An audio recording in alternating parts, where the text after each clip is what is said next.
انتوا بتسمعونا على STR The Sandy Times Radio.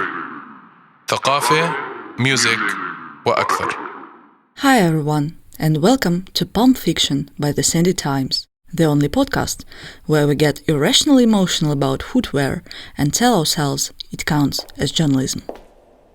I'm Dara Morgan, chief editor at the Sandy Times, and I'll be your guide through the stories, scandals and stilettos that made fashion history. So, here's the question we're starting with. Why do some shoes end up in museums while others just go viral on TikTok? Over the next 8 episodes, we'll unpack the myth, meltdowns and marvelousness of legendary shoes, from Carrie Bradshaw's Manolas to Lady Gaga's lobster-footed armadillos. But today, we're starting with a stiletto so famous it literally trademarked its own aura, Christian Louboutin's red soles. They're not just shoes, they're red-bottom declarations of survival, seduction, and, yes, I really did pay $800 for a pair. So buckle up, or rather, slip into stilettos if your podiatrist hasn't already banned you.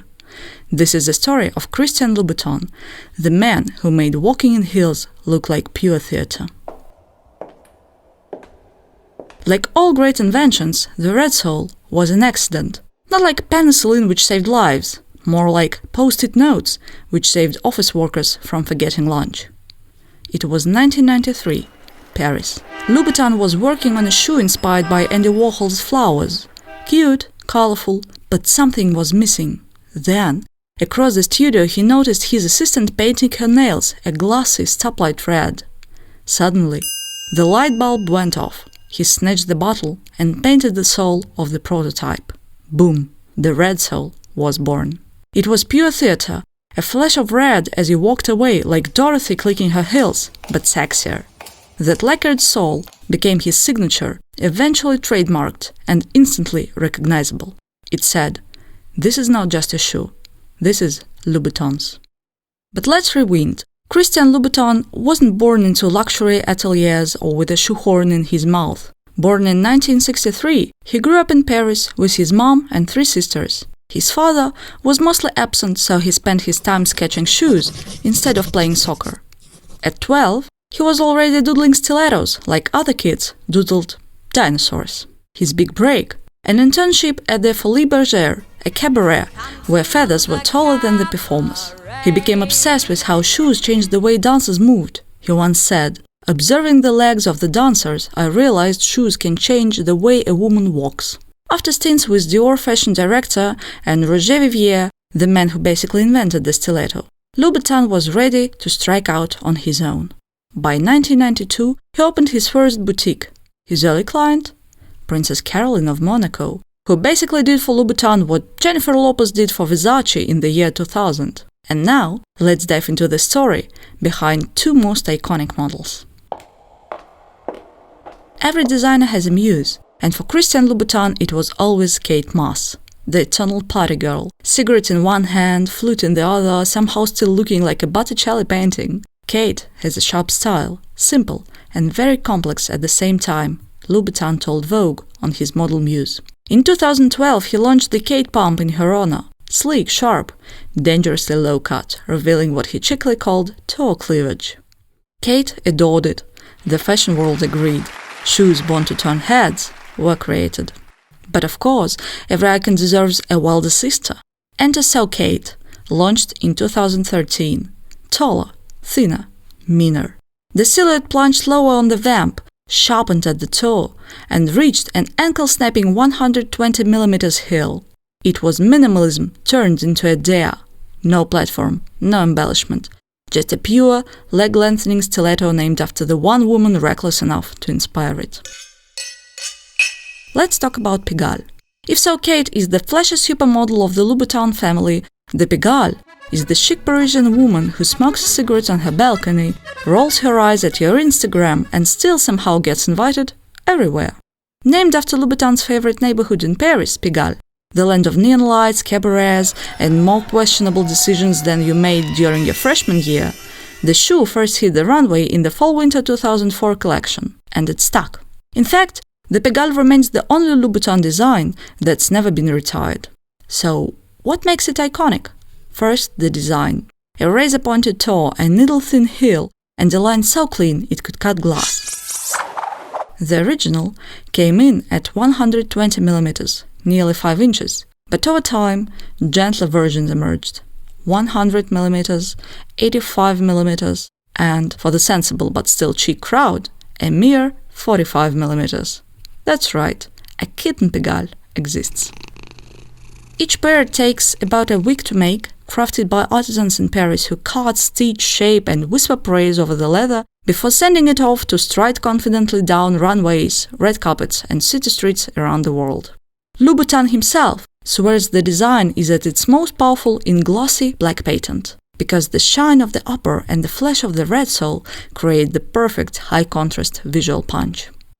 The Pigalle quickly split into two families. On one side, the minimalist Pigalle, black or nude, sharp and chic, the shoe equivalent of a perfect little black dress. On the other side, the Pigalle Folies, named after the Folies Bergère cabaret, a line where Christian let loose with stripes, sequins, velvet, metallic spikes and glitter. In short, the extroverted cousin of the classic Pigalle.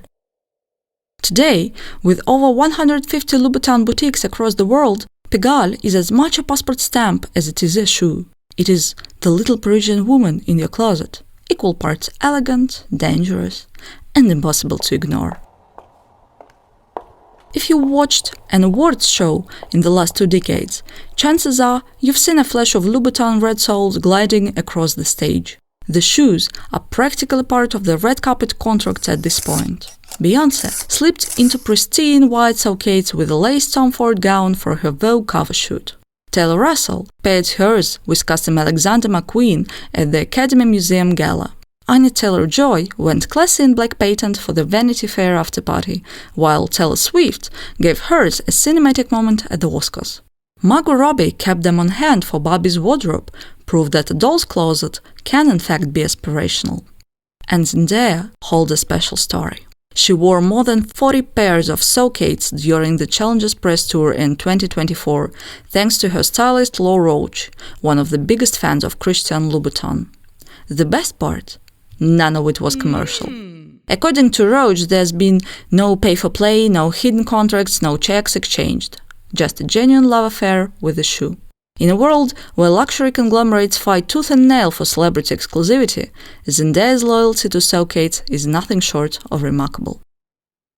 Moreover, Louboutins aren't just footwear, they are artifacts. His designs have been displayed at the Metropolitan Museum of Art, which is basically like being canonized in Church of Fashion. And yes, his love flats for Princess Diana, the one with LO on one shoe and VE on the other, are also in the museum. Because even in flats, Louboutin couldn't help but make a statement. At his core, Christian Louboutin is fascinated by survival, especially women's survival. He adored Princess Diana, admired Tina Turner, worshipped Cher. He once said he loved the survivor attitude. And maybe that's the secret of the red sole. It's not just about glamour, it's about endurance. Of course, the shoes weren't everything for Louboutin. By 2009, he had a men's line, later a kids line, and eventually a beauty range, complete with a red nail polish, of course. Talk about full circle. The same polish that inspired his first red sole is now bottled and sold back to us for $50. Genius. Evil? Genius. And because genius never travels alone, so did the lawsuits. Louboutin rushed to trademark the red sole in countries from the US to Morocco. Some courts said yes, some said no, and some, like in France, told him his trademark was too vague and even cancelled it. In the US, he famously battled Yves Saint Laurent, who released an all-red shoe. The court decided Louboutin's trademark only applies when the sole contrasts with the upper, meaning YSL's monochrome red heel walked away innocent. In other words, the red sole became not just a style, but a global courtroom drama. So, why do some shoes end up in museums while others just end up forgotten in the back of the closet? Because some shoes, like Christian Louboutins, aren't just shoes. They're stories, they're symbols, they're survival in stiletto form. And next time you spot that flash of red on a dance floor, remember, you're witnessing decades of history, artistry, and a Frenchman who once stole nail polish from his assistant. Thanks for listening to Pump Fiction. Next week, we'll ask, how did a certain pair of Manolos turn Carrie Bradshaw into a lifestyle inspiration and a financial warning label at the same time? Until then, keep strutting, even if you are barefoot.